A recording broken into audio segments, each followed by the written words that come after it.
We went to Burnham Park, Baguio recently and here's everything you need to know. Burnham Lake is still under rehabilitation as of January 2026. Sad. Nire-rehabilitate pala siya. Walang lake today. So, bike lang.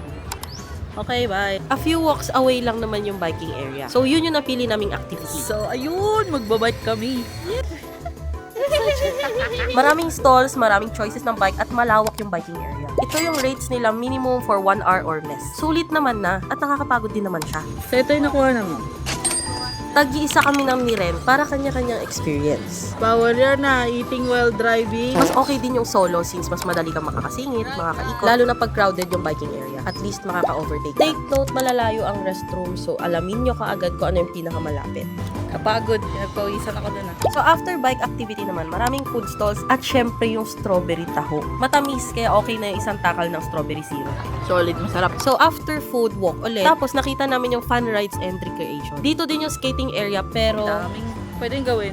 We don't have time na. so lakad ulit at since lunchtime naghanap kami ng rice meal at nahanap namin ang Kamayan sa Ganza. Foods are a bit pricey pero tomgots na kami. Vibes are good naman at maganda yung place para magpahinga at mag-recharge ng energy.